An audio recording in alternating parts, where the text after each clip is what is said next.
નમસ્કાર. દિવસભરના તાજા સમાચારોમાં તમારું સ્વાગત છે. તમારી સાથે હું છું પિનલગીરી ગોસ્વામી. સમાચારો વિસ્તારથી જાણીએ એ પહેલા મહત્વના સમાચારો ઉપર એક નજર. નમસ્કાર મિત્રો, આજે તારીખ 1 માર્ચ 2025 છે. ત્યારે મહત્વની હેડલાઇન્સ ઉપર નજર નાખીએ તો સીએમએ આગની ઘટનાનો રિપોર્ટ માંગ્યો છે. વાત છે સુરત કાપડની દુકાનમાં લાગેલી આગની. ત્યારે આગળ વાત થશે 2000 કરોડના જીએસટી કૌભાંડમાં 3 IAS સહિત 15 અધિકારીઓની સંડોવણી. આગળ વાત થશે અમદાવાદમાં સોલા બ્રિજ ઉપર અકસ્માત, એકનું થયું છે મોત. ત્યારે વાત થશે દિલ્હી, નોઈડા સહિત NCRમાં વાતાવરણમાં પલટો આવ્યો છે. આગળ વાત થશે બનાસકાંઠામાં યુવાન અને કોલેજમાં આવ્યો છે હાર્ટ એટેક, થયું છે મોત. ત્યારે વાત થશે આશા વર્કરો બોર્ડની પરીક્ષા આપવા માટે પહોંચી ગયા હતા. આગળ વાત થશે રાષ્ટ્રપતિએ સ્ટેચ્યુ ઓફ યુનિટીની મુલાકાત લીધી. ત્યારે વાત થશે મહાકુંભમાં કોઈ ખામી રહી ગઈ હોય તો મને માફ કરજો તેવું PM મોદીએ જણાવ્યું છે. આગળ વાત થશે સરસ્વતી સાયકલનો મુદ્દો ગૃહમાં ઉછળ્યો છે. ત્યારે વાત થશે અસરવા સબ ઝોનલ ઓફિસને તાળા મારી દેવામાં આવ્યા છે. આગળ વાત થશે MS યુનિવર્સિટીમાં 15 મિનિટ પહેલા ઉત્તર વિભાગ ખેંચી લેતા હોબાળો મચી ગયો છે. ત્યારે વાત થશે ગુજરાતની 53,605 આંગણવાડીઓમાં ગેસ કનેક્શન અપાયા છે. આગળ વાત થશે આવતા વર્ષથી બદલવામાં આવશે ધોરણ 1, 6, 8 અને 12ના પુસ્તકો. ત્યારે આગળ વાત થશે ટ્રમ્પના નિર્ણયથી ભારતીયોને થયો છે મોટો ફાયદો. સરકારની સાયકલ યોજનામાં પંચર પડતું વિપક્ષ દેખાયું છે. ત્યારે વાત થશે હોદ્દાનો લાભ લઈને પૈસાની ઉઘરાણી કરવામાં આવી હતી. હવે મિત્રો સમાચારો વિસ્તારથી. પોતાની પોસ્ટના દમ પર પૈસાની ઉઘરાણી કરતા પોલીસને લઈ નાયબ કલેક્ટર સુધીના અધિકારીઓની ACBએ ધરપકડ કરી છે. જેમણે કામ કરાવવા 50,000થી લઈને 2 લાખ રૂપિયા સુધીની માગ કરી હતી. મોડી રાત્રે ગાંધીનગરના સેક્ટર નંબર 7 પોલીસ મથકનો ASI ઝડપાયો છે. બનાસકાંઠા નાયબ કલેક્ટર સહિત 2 અધિકારીઓ અને જૂનાગઢમાં માર્ગ અને મકાન વિભાગના અધિક મદદનીશ ઇજનેર પણ લાંચ લેતા ઝડપાઈ ગયા છે. મિત્રો, અન્ય મહત્વના સમાચારની વાત કરીએ તો સરકારની સાયકલ યોજનામાં પંચર પાડતું વિપક્ષ. સરસ્વતી સાયકલ યોજના અંતર્ગત વિદ્યાર્થીઓને સમયસર સાયકલ અપાતી ન હોવાનો અને કેટલાક હિતધારકોનું હિત સાચવવાનો સરકાર પર વિપક્ષે આક્ષેપ કર્યો છે. અમિત ચાવડાએ આક્ષેપ કર્યો છે કે છેલ્લા 2 વર્ષમાં સરસ્વતી સાયકલ યોજના અંતર્ગત વિદ્યાર્થીઓને સરકારે સમયસર સાયકલ આપી નથી. દીકરીઓની ચિંતા હોય તો શાળા પ્રવેશોત્સવ વખતે સાયકલનું વિતરણ કરી દેવું જોઈએ. મિત્રો, અન્ય મહત્વના સમાચારની વાત કરીએ તો ટ્રમ્પના નિર્ણયથી ભારતીયોને થયો છે મોટો ફાયદો. ટ્રમ્પે સરકારે ભારતીયો માટે સારા સમાચાર આપ્યા છે. જેમાં ટ્રમ્પે અમેરિકન કંપનીઓને સૂચના આપી છે કે લોકલ યુનિવર્સિટીમાંથી ગોલ્ડ કાર્ડ નાગરિકતા સાથે ભારતીય ગ્રેજ્યુએટને નોકરી ઉપર રાખી શકાશે. ખાસ કે પહેલાં કંપનીઓ નોકરીઓ પર રાખી શકતી નહોતી. ભારતીયોને નોકરી ન મળતા તેઓ પરત ફરીને બિઝનેસ કરતા અને હજારો લોકોને નોકરી આપતા હતા. સાથે તેઓ અરબપતિ પણ બનતા હતા. જોકે ગોલ્ડ કાર્ડ નાગરિકતા સાથે હવે યુવાઓને નોકરી પણ મળશે.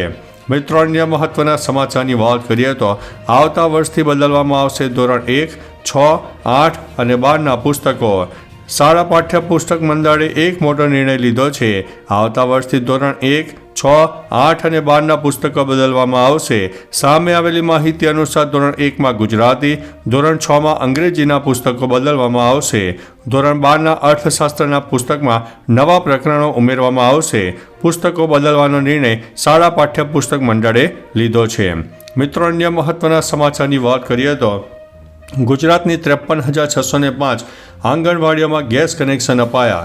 બાળ કલ્યાણ વિભાગ વતી જવાબ આપતા મંત્રી પ્રફુલભાઈ પાનસેરિયાએ જણાવ્યું હતું કે આંગણવાડી કેન્દ્રોમાં ગેસ સુવિધા પૂરી પાડવાની પહેલ કરનાર ગુજરાત એ સમગ્ર દેશમાં પ્રથમ રાજ્ય છે. ગુજરાતની 100% આંગણવાડી કેન્દ્રમાં ગેસ કનેક્શન આપવામાં આવ્યા છે. હાલની પરિસ્થિતિમાં રાજ્યમાં 53,065 આંગણવાડીઓ કાર્યરત છે અને આ તમામ આંગણવાડી કેન્દ્રોમાં ગેસ કનેક્શન આપવામાં આવ્યા છે. મિત્રો, અન્ય મહત્વના સમાચારની વાત કરીએ તો MS યુનિવર્સિટીમાં 15 મિનિટ પહેલા ઉત્તર વહ્યો ખેંચી લેતા હોબાળો થયો છે. વડોદરામાં MS યુનિવર્સિટીની કોમર્સ ફેકલ્ટીમાં ચાલી રહેલી TY/BComની ઇન્ટરનલ પરીક્ષા દરમિયાન સુપરવાઇઝર તરીકે ફરજ બજાવી રહેલા મહિલા અધ્યાપકે 5 વિદ્યાર્થીઓની ઉત્તરવહી ખેંચી લીધી હોવાના આક્ષેપ સાથે વિદ્યાર્થીઓએ હોબાળો મચાવ્યો હતો. વડોદરાની MS યુનિવર્સિટીમાં વિદ્યાર્થીઓનો હોબાળો મચ્યો છે. પૂર્વ AR અને બીજા વિદ્યાર્થીઓને DNની રજૂઆત કરવામાં આવી હતી. મિત્રો, અન્ય મહત્વના સમાચારની વાત કરીએ તો અસારવા સબ ઝોનલ ઓફિસને તાળા મારી દેવામાં આવ્યા છે. મહાશિવરાત્રિના દિવસે કોર્પોરેશન અને કોન્ટ્રાક્ટર દ્વારા રોડની કામગીરી દરમિયાન નાખવામાં આવેલા સળિયામાં કરંટ આવતા એક બાળકીને કરંટ લાગ્યો હતો, જેના કારણે તેને તાત્કાલિક સારવાર અર્થે ખસેડવામાં આવી હતી. મ્યુનિસિપલ કોર્પોરેશનના અધિકારી અને કોન્ટ્રાક્ટર દ્વારા બેદરકારી દાખવવામાં આવતા ગુરુવારે અસારવા વોર્ડના ભાજપના કોર્પોરેટરે અસારવા સબ ઝોનલ ઓફિસને તાળા મારી દીધા હતા. મિત્રો, અન્ય મહત્વના સમાચારની વાત કરીએ તો સરસ્વતી સાયકલનો મુદ્દો ગૃહમાં ઉછળ્યો છે. વિધાનસભાના સત્રમાં સરસ્વતી સાયકલનો મુદ્દો ગુંજ્યો. 1999 બાદની ભાજપ સરકારે કન્યા કેળવણી માટે સાયકલ આપવાનું શરૂ કર્યું. જોકે વરસાદમાં સાયકલ પર કાટ લાગે તો નવી સાયકલ મળે તે માટે બધી સાયકલ કલર કરીને વિદ્યાર્થીઓને આપવા સૂચન હતું. આ મામલે ગૃહમાં પ્રશ્ન ઊભો થયો હતો. જોકે રાજ્ય ઉદ્યોગ મંત્રીએ કહ્યું છે કે આવનાર વર્ષમાં સાયકલ વિતરણમાં વિલંબ નહીં થાય. સાયકલ મળ્યા બાદ વરસાદના પાણીના કારણે કાટ લાગ્યો હતો. મિત્રો, અન્ય મહત્વના સમાચારની વાત કરીએ તો મહાકુંભમાં કોઈ ખામી રહી ગઈ હોય તો માફ કરજો, તેવું PM મોદીએ જણાવ્યું છે. મહાકુંભના સમાપન ઉપર એક લેખ શેર કરતી વખતે PM મોદીએ લખ્યું છે, મને ખબર છે કે આટલો મોટો કાર્યક્રમ યોજવો સરળ નહોતો. હું માતા ગંગા, માતા યમુના, માતા સરસ્વતીને પ્રાર્થના કરું છું. જો અમારી પૂજામાં કોઈ ખામી રહી ગઈ હોય તો કૃપા કરીને અમે માફ કરજો. જનતા પણ મારા માટે ભગવાનનું સ્વરૂપ છે. ભક્તોની સેવામાં જો અમારાથી કોઈ ચૂક રહી ગઈ હોય તો હું જનતાની પણ માફી માગું છું. મિત્રો, અન્ય મહત્વના સમાચારની વાત કરીએ તો રાષ્ટ્રપતિએ સ્ટેચ્યુ ઓફ યુનિટીની મુલાકાત લીધી. ભારતના રાષ્ટ્રપતિએ નર્મદા જિલ્લાના એકતાનગર ખાતે વિશ્વની સૌથી ઊંચી 182 મીટરની સરદાર વલ્લભભાઈ પટેલની પ્રતિમાની મુલાકાત લીધી હતી. પુષ્પો વડે સરદાર સાહેબની વિરાટકાય પ્રતિમાની પૂજા કરીને ભાવાંજલિ અર્પણ કરવામાં આવી. રાષ્ટ્રપતિ સાથે રાજ્યપાલ આચાર્ય દેવવ્રતજી તથા રાજ્યના પ્રોટોકોલ મંત્રી જગદીશ વિશ્વકર્મા સહિતના મહાનુભાવોએ વિરાટ પ્રતિમાની ભવ્યતાના દર્શન કર્યા હતા. મિત્રો, અન્ય મહત્વના સમાચારની વાત કરીએ તો આશા વર્કરો બોર્ડની પરીક્ષા આપવા માટે પહોંચી ગયા હતા. રાજ્યમાં બોર્ડની પરીક્ષાઓ ચાલી રહી છે તેવા વચ્ચે હવે આરોગ્ય વિભાગમાં નોકરી કરતી આશા વર્કર બહેનો પણ ધોરણ 10ની પરીક્ષા આપવા માટે પહોંચી ગયા હતા. જેમાં ગઢડા વિસ્તારની આશા બહેનોએ પરીક્ષા આપવા માટે પરીક્ષા કેન્દ્ર ઉપર જોવા મળ્યા હતા. આશા વર્કરોના ચહેરા પર ભારે ઉત્સાહ જોવા મળ્યો હતો. ખાસ કે પ્રથમ ભાષાનું પેપર હતો અને અંદાજિત રાજ્યમાં 14 લાખ કરતાં વધારે વિદ્યાર્થીઓ બોર્ડની પરીક્ષા આપી રહ્યા છે. મિત્રો, અન્ય મહત્વના સમાચારની વાત કરીએ તો બનાસકાંઠામાં યુવાન અને કોલેજમાં આવ્યો છે હાર્ટ એટેક, થયું છે મોત. પાલનપુરની GD મોદી કોલેજમાં અભ્યાસ કરતા 20 વર્ષીય નિકોલા ખાડેડિયાનું હાર્ટ એટેકથી મૃત્યુ થયું છે. કોલેજમાં અચાનક છાતીમાં દુખાવો થતાં બેભાન થઈ ગયો હતો, જેથી સ્ટાફે તેને તાત્કાલિક હોસ્પિટલ ખસેડ્યો હતો, જ્યાં તબીબોએ તેને મૃત જાહેર કર્યો છે. નિકોલના અકાળ અવસાનથી પરિવાર ઉપર આપ તૂટી પડ્યું છે. હાર્ટ એટેકના કિસ્સાઓ અને વધી રહેલા ટ્રેન્ડે હવે ચિંતા જગાવી છે. મિત્રો, અન્ય મહત્વના સમાચારની વાત કરીએ તો દિલ્હી, નોઈડા સહિત NCRમાં પણ વાતાવરણમાં પલટો જોવા મળ્યો છે. દિલ્હી, નોઈડા સહિત NCRમાં ગુરુવાર સવારથી હવામાન બદલાયું. દિલ્હી અને તેની આજુબાજુના વિસ્તારમાં હળવો વરસાદ થઈ રહ્યો. કેટલીક જગ્યાએ વાદળો છવાયેલા રહ્યા અને કોઈ જગ્યાએ ઝરમર વરસાદ થયો. તેના કારણે તાપમાનમાં ઘટાડો નોંધાયો છે. તાપમાન ઘટવાથી દિલ્હી NCRના લાખો લોકોને ગરમીથી રાહત મળી છે.